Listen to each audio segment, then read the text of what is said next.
Say these words when you lie down and when you rise up, when you go out and when you return, in times of mourning and in times of joy. Inscribe them on your doorposts, embroider them on your garments, tattoo them on your shoulders. Teach them to your children, to your neighbors, to your enemies. Recite them in your sleep, here in the cruel shadow of empire. Another world is possible.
The flaming chalice is the symbol of the Unitarian Universalist tradition, the liberal religious tradition to which this congregation belongs.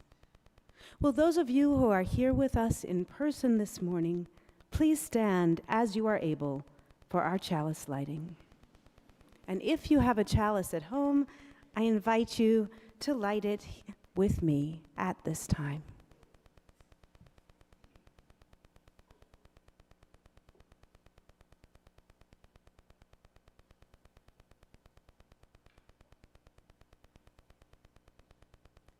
And now, please repeat with me the words that are displayed on the screen. As we kindle this flame, we recommit ourselves to nurturing the spirits of one another and the common good of the world we share. May the light of this flame be welcoming to all those who seek a liberal religious home. And for those of you who are already standing, I invite you to remain standing with extra flair for our opening hymn. And this morning is, I'm going to lift my neighbor up. So if anybody's having trouble standing, you can offer a helping hand. And this hymn is not in the hymnal. So Jean Marie is going to help us.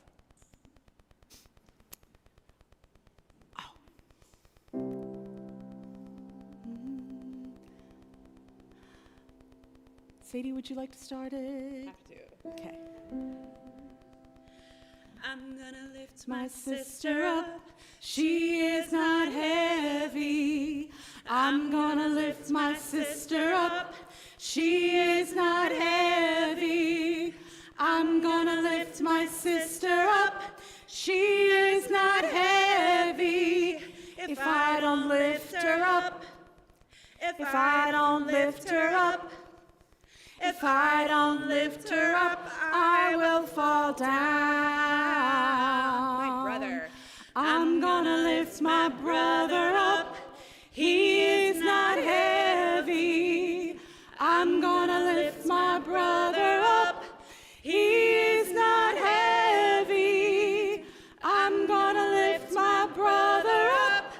He is not heavy. If I don't lift him up, if I don't lift him up, if I don't lift him up, I will fall down. My neighbor. I'm gonna lift my neighbor up. They are not heavy. I'm gonna lift my neighbor up. They are not heavy. I'm gonna lift my neighbor up. They are not heavy. If I don't lift them up, if I don't lift them up, if I don't lift them up, I will fall down. My people. I'm gonna lift my people up. We are not heavy. I'm gonna lift my people up. We are not heavy. I'm gonna lift my people up. We are not heavy. If I don't lift them up, if I don't lift us up, if I don't lift us up, I will fall down. Can we do people again, but like a little rhythm? Do y'all have rhythm in you? Do you have rhythm in you this Sunday? Okay. I'm Gonna lift my people up. We are not heavy. I'm gonna lift my people up. We are not heavy. I'm gonna lift my people up. We are not heavy. If I don't lift us up, if I don't lift us up, if I don't lift us up, I will fall down.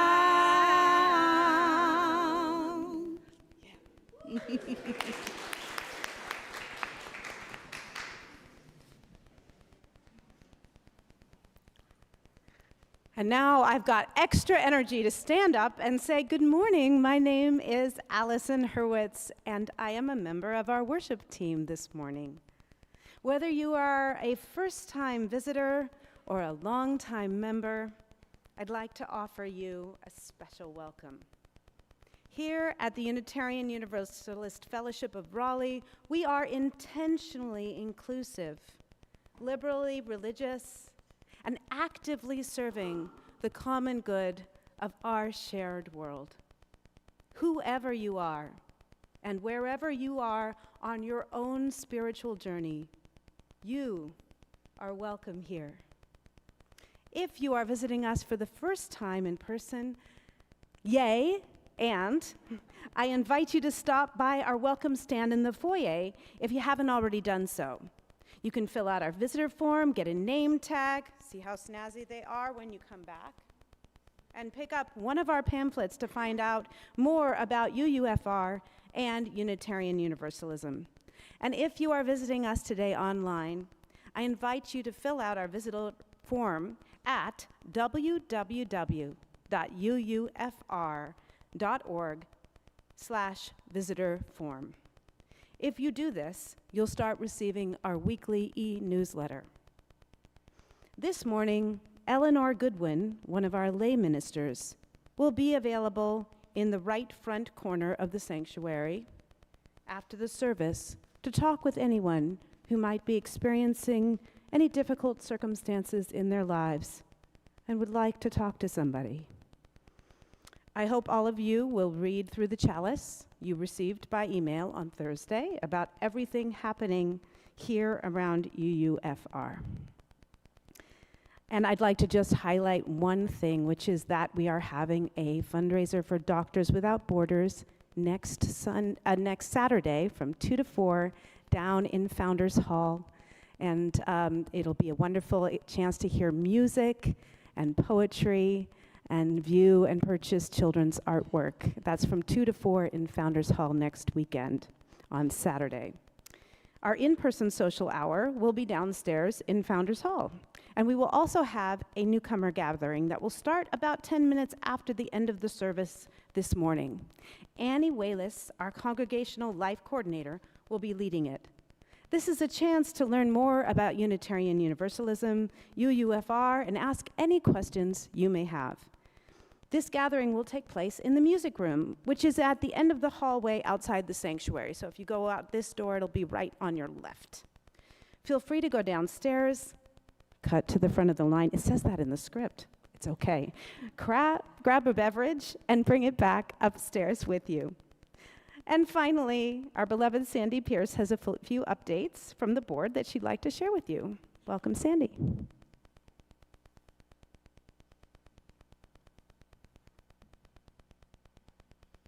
Wow, that music and these flowers, this is a great day.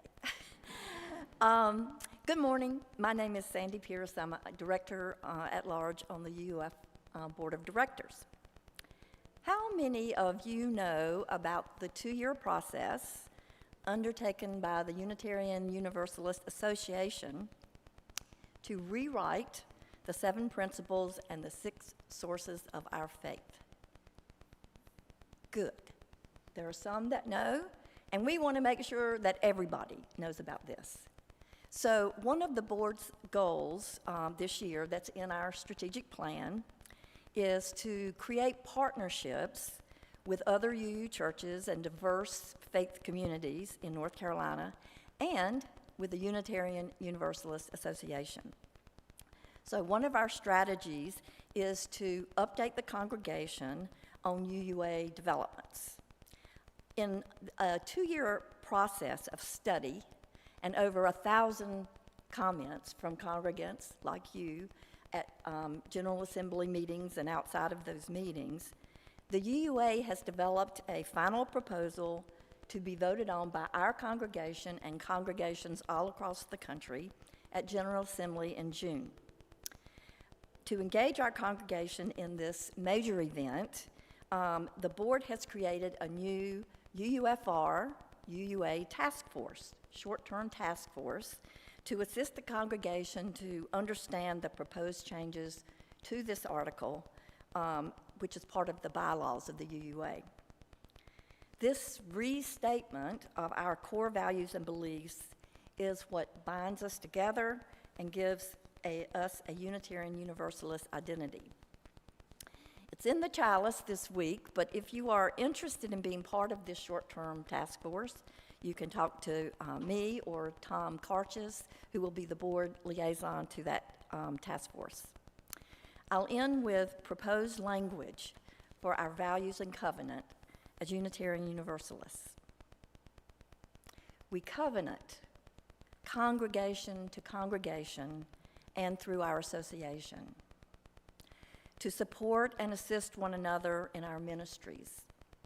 We draw from heritages of freedom, reason, hope, and courage, building on the foundation of love.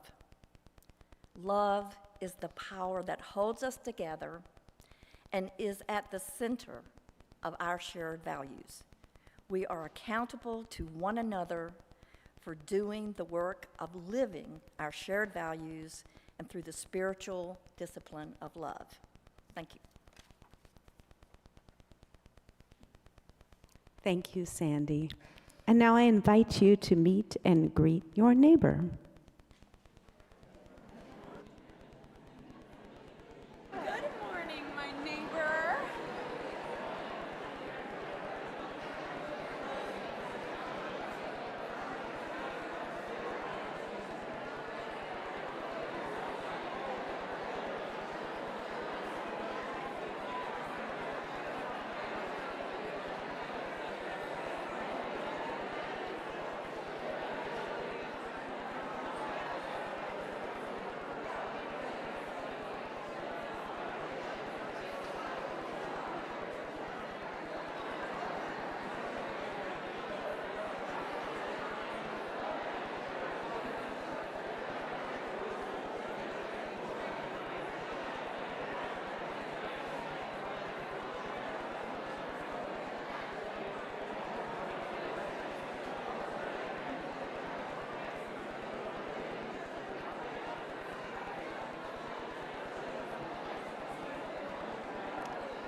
And I invite you to continue those barely begun conversations right after service downstairs during coffee hour in our Founders Hall.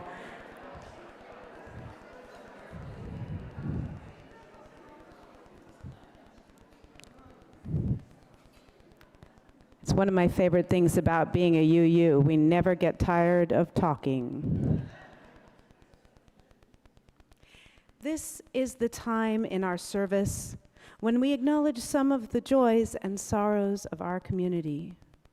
We do this because we believe a joy shared is a joy made greater, and a sorrow shared is made easier to bear. Anyone is invited to email a joy or sorrow to joysandsorrows@uufr.org before 9 a.m. on Sunday.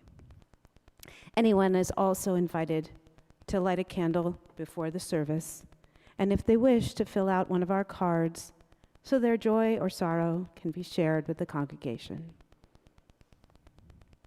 Eileen Hancox passed away peacefully on Friday morning.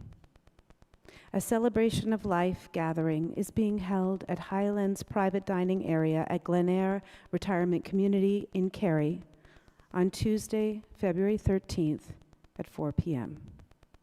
At her request, all friends will be invited to enjoy happy hour in the near future. Details will be announced. This morning, may we give thanks for Eileen's life and hold in our hearts those who loved her and feel her loss the most. Beth Flanagan shares that she has just recently been diagnosed with lung cancer and will be undergoing surgery at UNC Rex in early March. Prayers and good wishes are appreciated. Bob and Nancy Moxley share their joy that their son John had a successful triple bypass surgery earlier this week. Bob and Nancy will be assisting John through his recovery. We wish him swift healing. Wendy Gates Corbett shares the joy that her book launch on January 31st was a huge success. She says that there was a significant UUFR squad that helped her book, The Energy of Belonging, become an Amazon #1 bestseller in 6 categories. Yeah.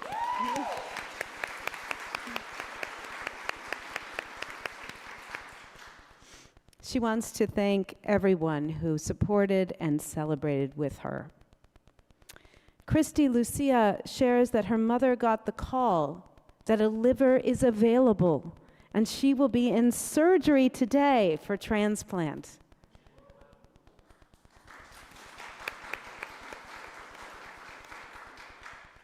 For all those who celebrate the Lunar New Year, we wish you a joyous and prosperous year of the dragon. For all who will celebrate Valentine's Day this week, we lift up our hope that your love may continue long. And as we hold these shared joys and sorrows in our hearts and reflect on the joys, sorrows, fears, and hopes of our own lives, let's be together in stillness and in silence, opening ourselves to that spirit within us and amidst us, called by many names, but known to every human heart, that leads us to a fuller, deeper, richer experience of life. After the silence, we'll sing Courage, My Friend, which is another new hymn for us. So Jean Marie will lead us again. But for now, let's be together in stillness and silence.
Courage, my friends, you do not walk alone.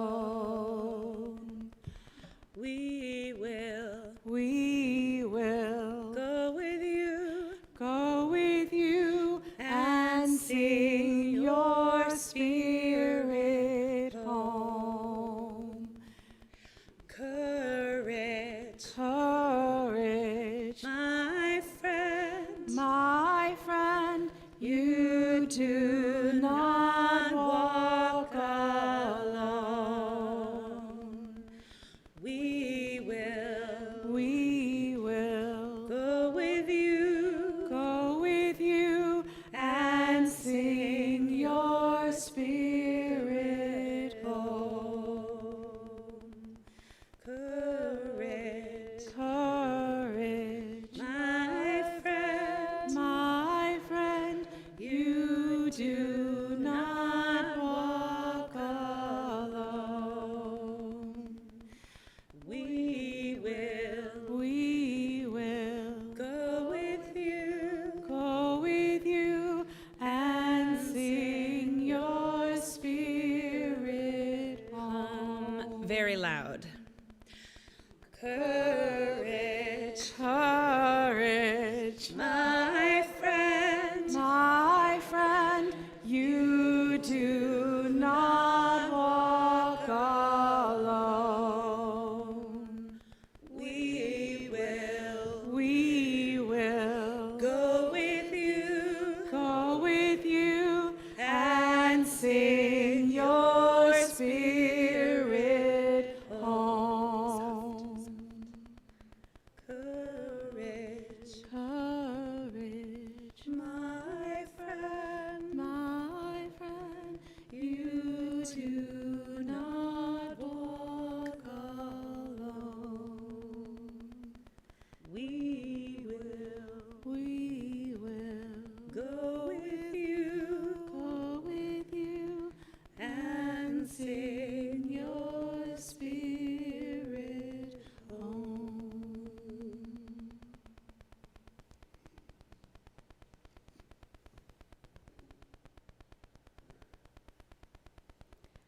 Everything we do at Unitarian Universalist Fellowship of Raleigh is only possible because of the generous financial support so many of us provide. If you would like to make a contribution this morning, we invite you to bring it forward and put it in one of our offering plates at the head of each aisle. If you would prefer to have an usher come to you, please raise your hand, and you may also give using one of the methods that will be displayed on our screen. Our offering will now be given and gratefully received.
As you may have noticed, both Reverend James and Reverend Sasha are away from UUFR this morning. This morning, Reverend James is actually exchanging pulpits with the Reverend Sadie Lansdale, who is the minister of the Unitarian Universalist Church of Raleigh. And we have the great pleasure of having her as our guest speaker this morning. Reverend Sadie is delighted to serve the sweet and rowdy UU Church of Greensboro. So I guess we need to up our rowdiness factor, guys. Where she's been the settled minister since 2018. She was raised in the River Road UU congregation and cherishes her memories of youth group and choir. Her ministry focuses on strengthening intergenerational connections, building community power for the public good, and practicing the spiritual disciplines that bring us closer to heaven on earth. She lives in Greensboro, where she is a stepmom to Aria and Dylan, wife to Bobby, and favorite person to rescue dog Wheeler. Please give Reverend Sadie a warm welcome to UUFR.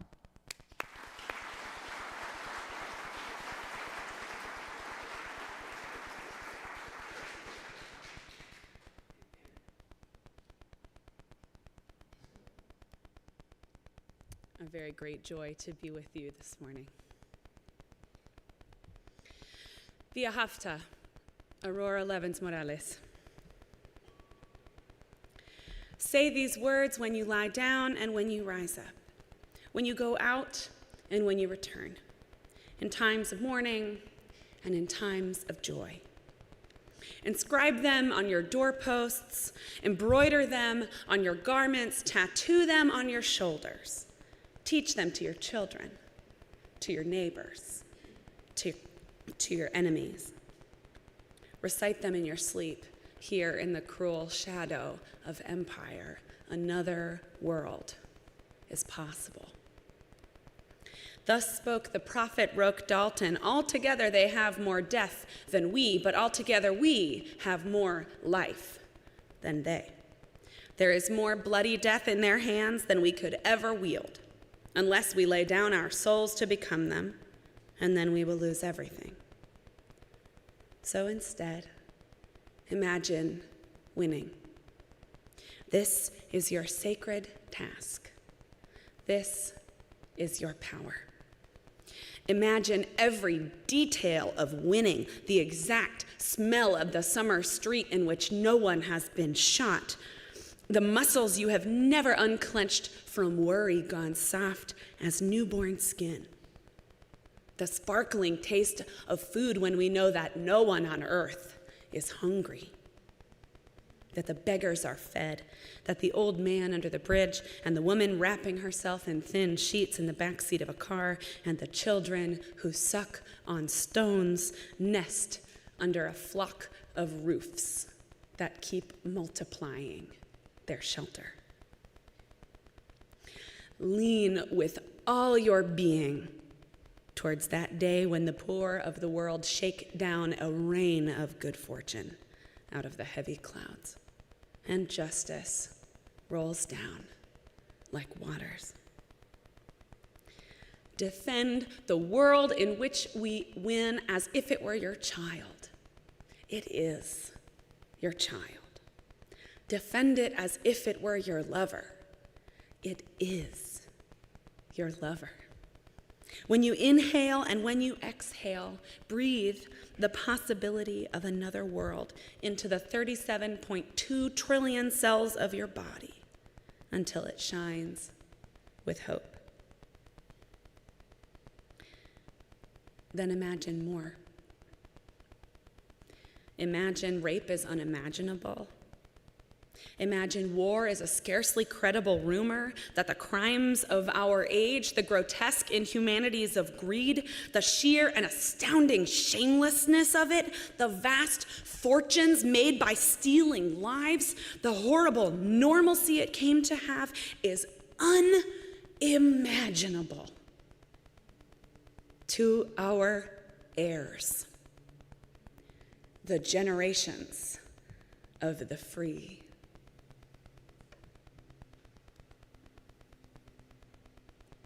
don't waver. Don't let despair sink its sharp teeth into the throat with which you sing. Escalate your dreams. Make them burn so fiercely you can follow them down any dark alleyway of history and not lose your way. Make them burn as clear as a starry drinking gourd over the grim fog of exhaustion and keep walking. Hold hands. Share water. Keep imagining so that we and the children of our children's children may live.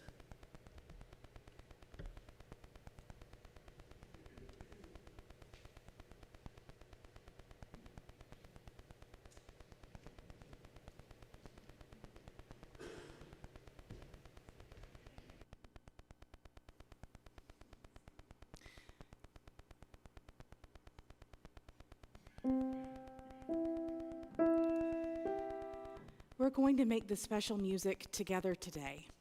This song has two melodies that are designed to be sung simultaneously.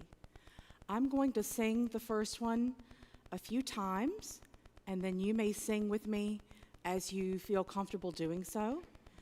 When I feel like you've got it, then I'm going to layer on the second one. You may stay on the first one, or you may join me on the second. It's either one is fine. All shall be well, all manner of things shall be well. All shall be well, all manner of things shall be well. All shall be well, all manner of things shall be well. All shall be well, all manner of things shall be well. All shall be well, all manner of things shall be well. All shall be well, all manner of things shall be well. Another world is not only possible, she is on her way. On a quiet day, I can hear her breathing. She is on her way. All shall be well, all manner of things shall be well. All shall be well, all manner of things shall be well. Oh, another world is not only possible, she is on her way. On a quiet day, I can hear her breathing. She's on her way. All shall be well, all manner of things shall be well. All shall be well, all manner of things shall be well. Another world is not only possible, She is on her way. On a quiet day, I can hear her breathing. She is on her way.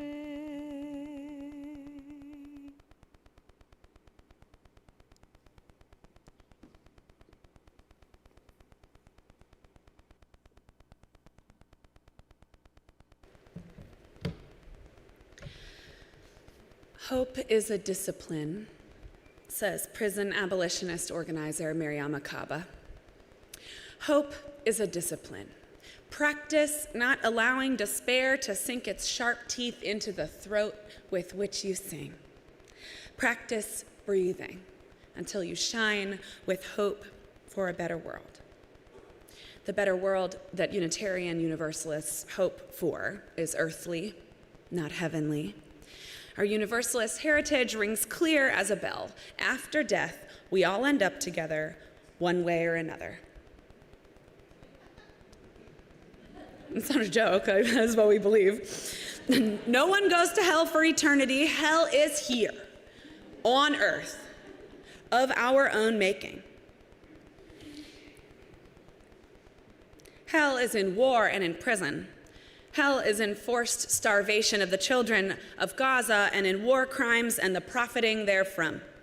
Hell is sleeping on the street in the winter. Hell is overdosing alone. Hell is eviction. Hell is deportation. Hell is the tearing away of children from their parents' arms. We don't have to work hard to imagine hell on earth. But heaven also is here and could be. And the task of people of faith and conscience is laid out before us so plainly. Escalate our dreams of the world where tears are dried, where nobody hoards, so nobody starves, where there are no walls or borders or prisons or cages, the world of garlands instead of ashes. Heaven, finally, on our only earth.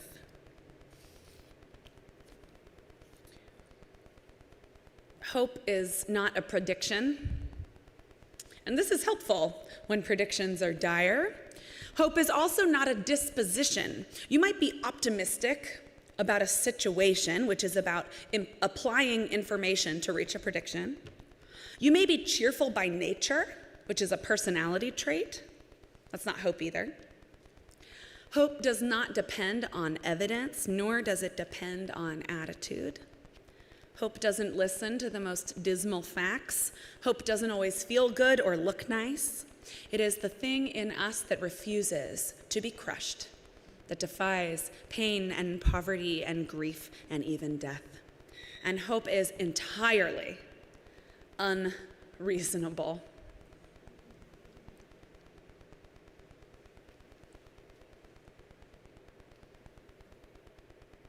Hope is found in songs, questions, funerals, prayers, cries, phone calls, worship services, dancing with friends and strangers in the places that affirm us, all the stuff that pours out of us regardless of who we are or what we look like or where we lay our heads. Hope is long years of building the kind of freedom you might not see in your lifetime. It is planting trees whose fruit you may not live to taste, and digging wells whose clean, clear water you may not live to drink.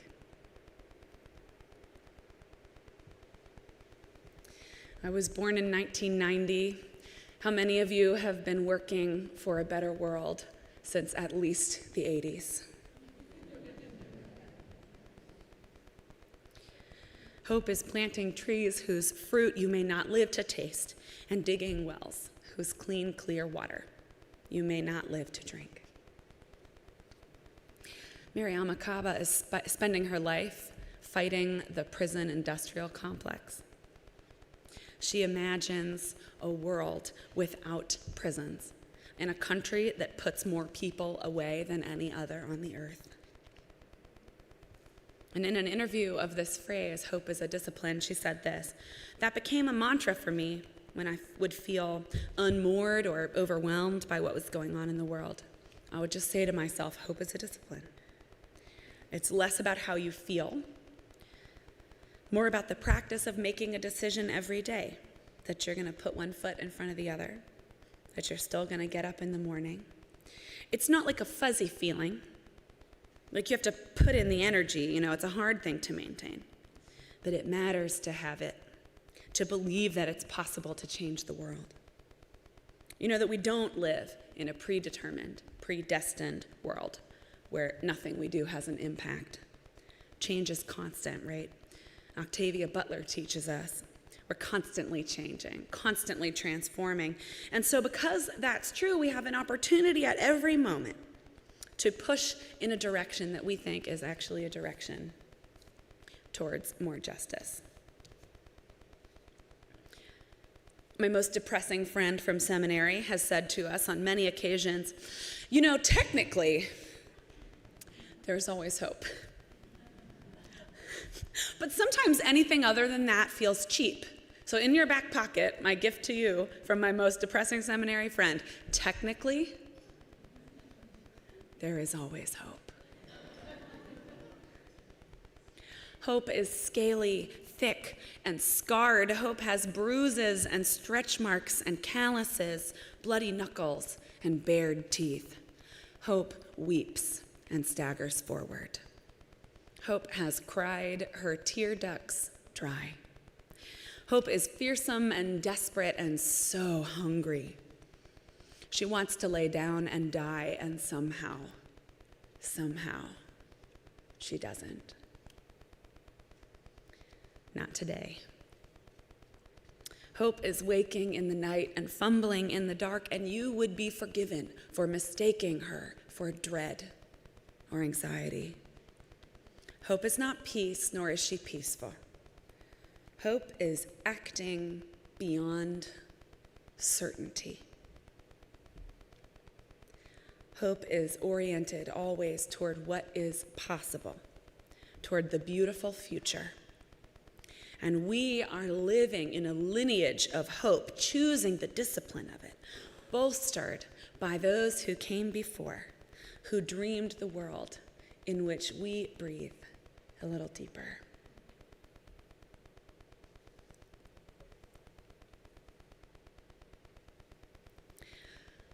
So Mariame Kaba, prison abolitionist organizer, went to a talk once on social justice, and she heard a nun say, hope is a discipline, talking about how her religion informs her action.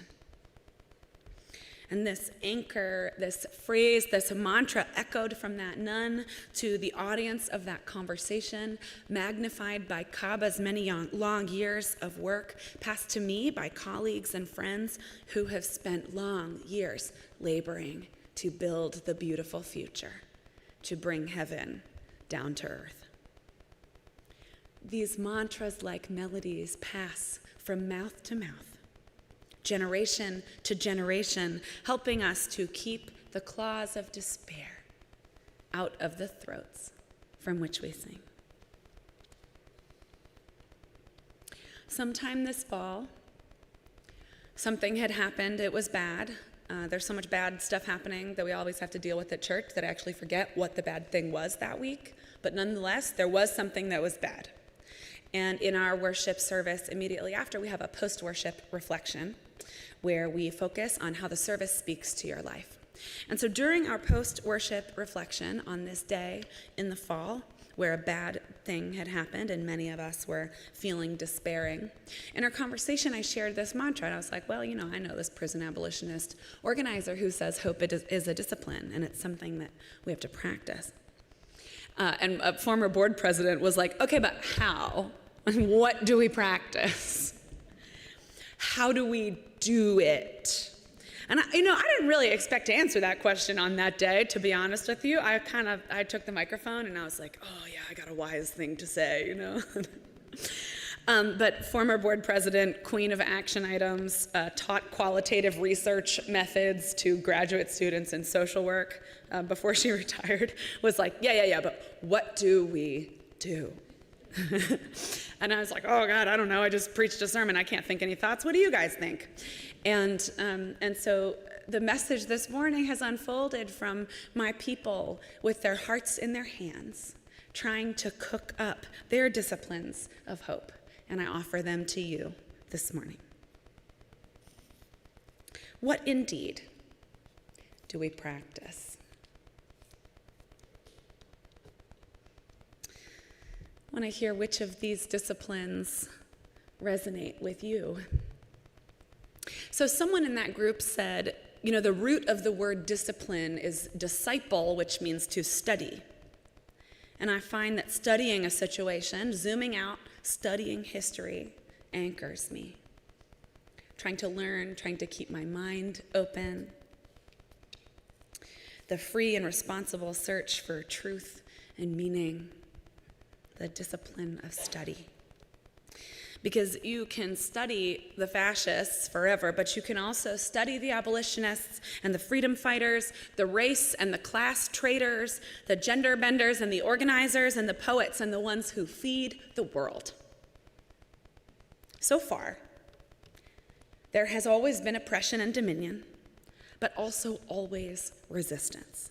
There is so far always complacency and always complicity, but also always refusal, and always the attempt to write our own names in the pages of those history books. And this person said, study of the people who came before and dug the wells from which I now drink anchors me. Is that a practice for anybody? Let's see. Who among you is like, I get some hope from study. I like to know about former badasses. Your hands are like, come on now. Yes, show each other. Okay. Somebody else said this, and this one surprised me, but when she explained it, I really kind of got behind it. She said, humility is a practice of hope for me. Humility coming from the Latin word for earth, the dust from which we come and to which we return. The practice of kinship with the dirt, the reminder that we are creatures, participants, that the course of history does not only hinge on our actions, that we are made of the most humble stuff, and the most humble efforts are worthwhile indeed. What about that one? Humility? Who's like, I'd never thought about it like this, but maybe I'll look into it. Who's like, my loved ones wish I would look into it? But I don't mean like modesty, you know what I'm saying? I don't mean this sort of self-effacing, charming like rejection of one's own power or impact. I mean sincere humility where in your bones you know you came from the dirt. You'll go back to the dirt, and you are here to try the small things you can try, and if you get lucky and maybe a little bit smart, the small things end up being big. All right, this one was mine. Spite. Who is it who profits from my despair? I shall not let them. Who wants us to believe a better world is not possible? Not today.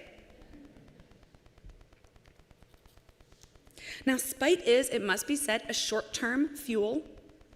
It's like caffeine, a little kickstart.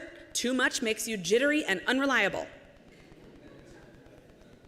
Nonetheless, in a pinch, spite will do it. Who is it who profits from my despair? I shall not let them. I refuse to line the pockets of the ones who burn the world. And whatever I feel, I will not act like I believe all is lost.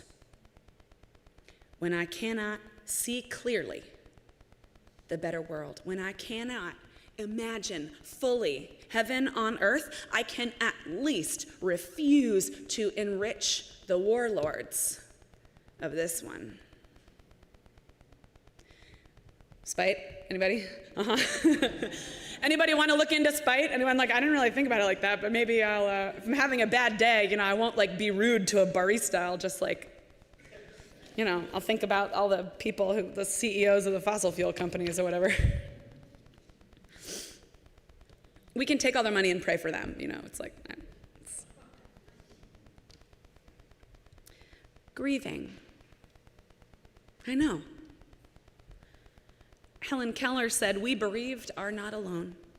We belong to the largest company in all the world, the company of those who have known suffering. And when it seems that our sorrow is too great to be borne, let us think of the great family of the heavy-hearted, into which our grief has given us entrance, and inevitably we will feel about us their arms, their sympathy, their understanding." Grieving on purpose is a doorway into hope and into solidarity. Keeping your heart tender in a world that wants it tough. Allowing your tears to flow, your heart to break and break open. Grieving on purpose is a doorway to hope and solidarity. Anybody grieving?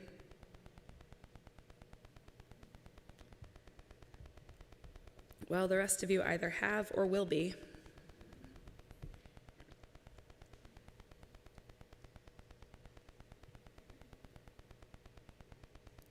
Grieving on purpose is a doorway into hope and solidarity.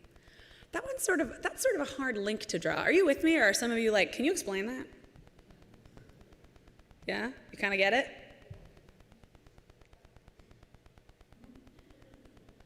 Okay.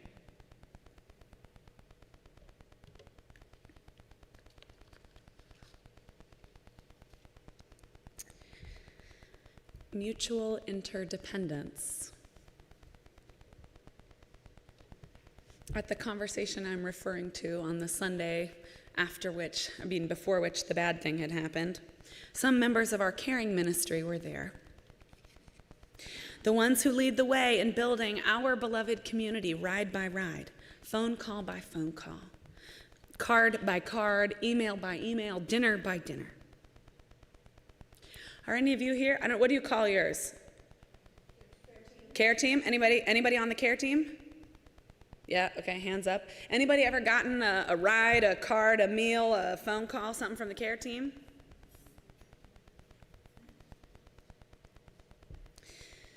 When I am in despair, when I am trying not to let it sink its teeth into the throat with which I sing, it helps me to reach out and help, to bring food to the community fridge in my neighborhood, to go to Friday Action Hour on Zoom with UU Justice North Carolina to connect with UUs across the state, to learn and to bother the government together and practice gratitude and encouragement, to host vigils so that we can gather, rage, cry, and mobilize, to pick up a friend's kid from school, to offer to watch my friend's kid with ours so she can go swim or accept her offer so I can go run, to bring food to another friend who had a baby, to feed a neighbor's cat, to weave the web of connection ever tighter against all that which threatens to tear us apart. The practice of mutual interdependence, living our lives together, taking daily responsibility for the tasks of living with the people that we love and are near. I think of myself as like a spider, or if that creeps you out, a knitter, connecting each to each through the next right action, the next loving thing. So when I describe these things to you, you can hear my work in them. You know, some of this is as a minister, some of the stuff I'm up to. But some of it, were I a minister or not, is just the practice of my faith. I imagine the spider's web or the beautiful yarn reaching house to house, heart to heart. I trace the strings that become thicker, the more of us there are, whose small actions add up to a web stronger than steel. I'm gonna lift my neighbor up, she is not heavy. I'm gonna lift my neighbor up, they are not heavy. I'm gonna lift my neighbor up, they are not heavy. If I don't lift them up, if I don't lift them up, If I don't lift them up, I will fall down.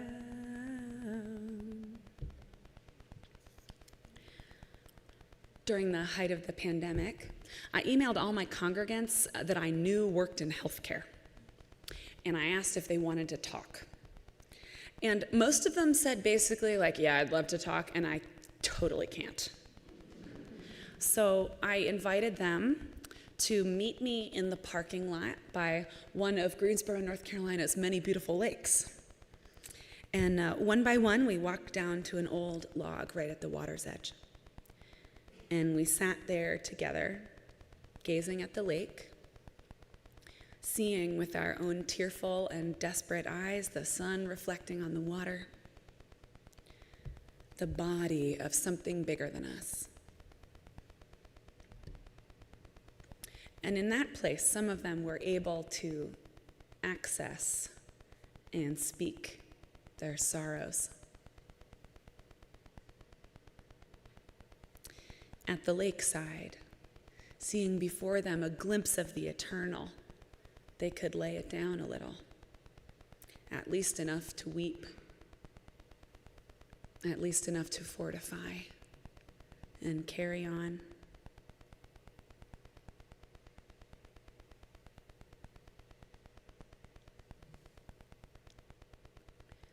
I don't know if it's because I grew up in a UU church that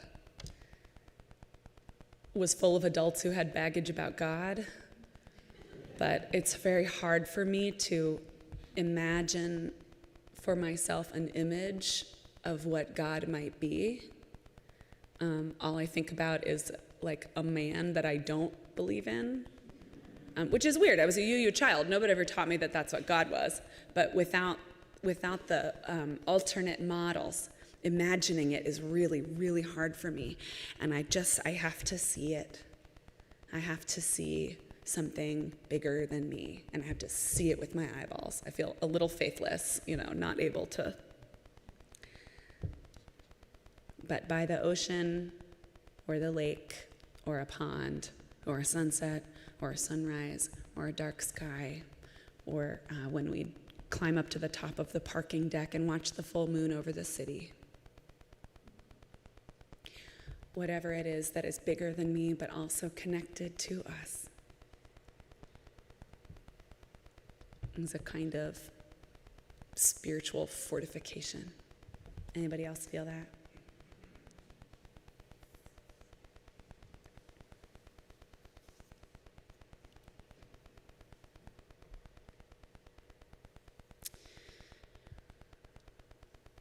Singing.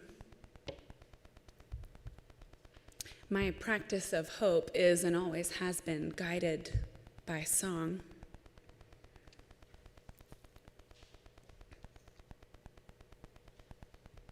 The church I grew up in was really confused about God, but not confused about music. And there were 4 choirs: teeny tiny children, slightly bigger children, middle school, high school, and adult. I think I'm the first person, aside from the choir director's daughter, to sing in all 4. And I'm grateful every day for the church that raised me and the spiritual fortification they taught me through music.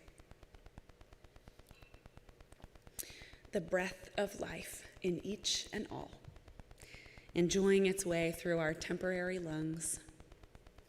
The reminder that we are producing something old in a new way through our own specific bodies, our first instruments.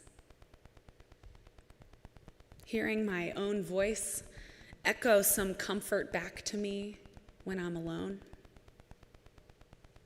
Hearing the swell of sound that my church makes every week.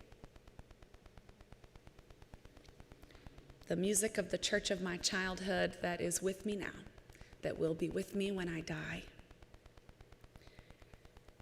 The extraordinary miracle of being a human being, that we make such beauty even out of our tremendous pain. We hold out gorgeous notes together. We stagger our breaths to replenish and keep going. We sing the better world into being, filling our lungs with the breath of life that flows through each and all, making us an instrument of heaven on earth.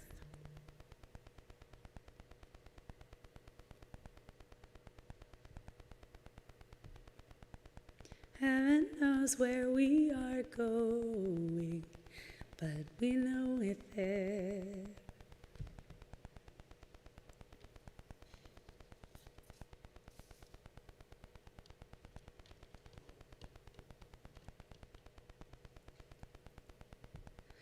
For how many of you is singing an anchor?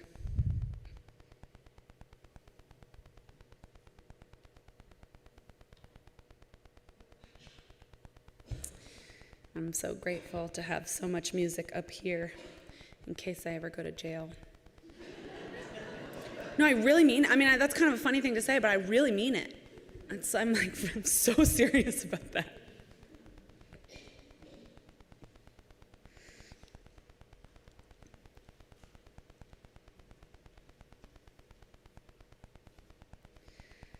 It is such a joy to be with you, to be with several hundred other Unitarian Universalists. I hope that you remember that hope doesn't have to do with thinking ahead. This is your practice. And that you carry the ones that resonate most with you into your lives and know that you are strengthening and fortifying one another and our movement in a time that needs it so bad. I forget this because this is my job, but I think maybe I would add a final discipline of hope, which is going to church. There is something about showing up, and there are some things that are certain and some things that are not certain, and you might be really looking forward to it, or you might be dreading it. You might be early, or you might be quite late.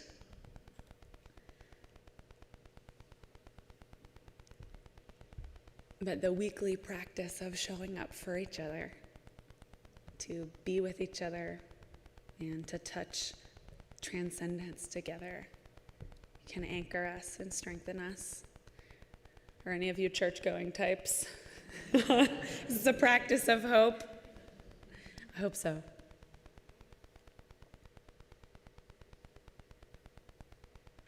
May it be so for you and so for us all.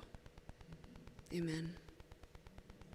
Will you rise in body or in spirit for our closing hymn? Number 121, We'll Build a Land.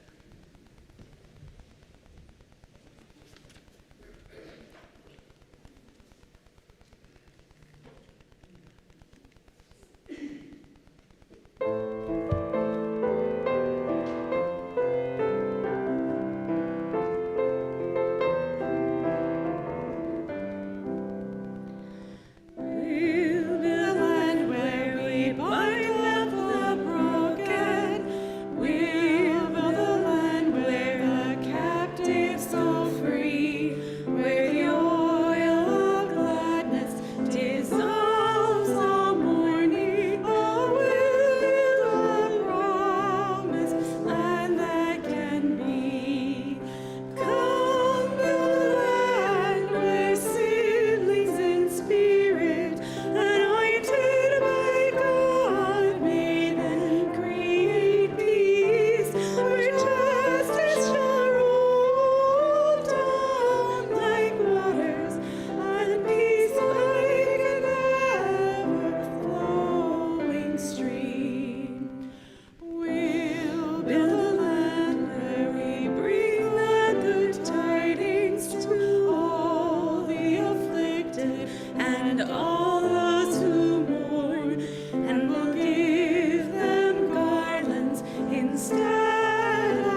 nations fold, restoring ruins of generations.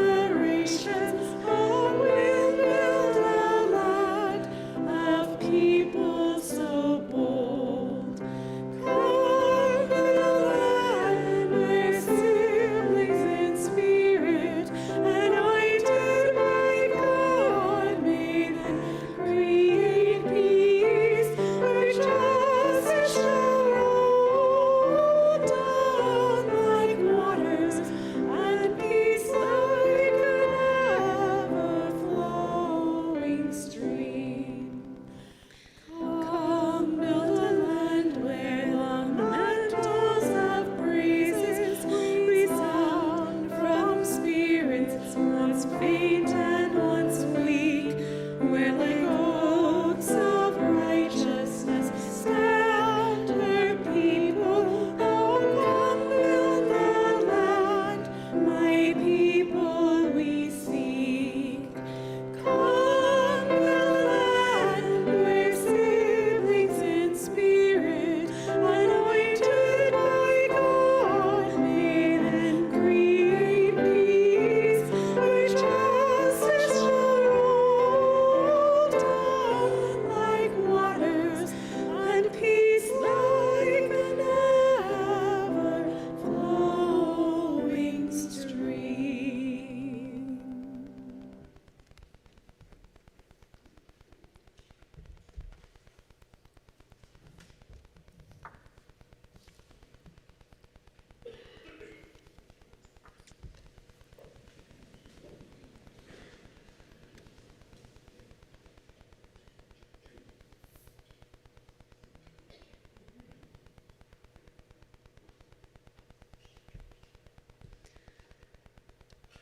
Do not let despair sink its teeth into the throat with which you sing. Keep going. Share water. Hold hands, so that we and the children of our children's children may live. Go in peace.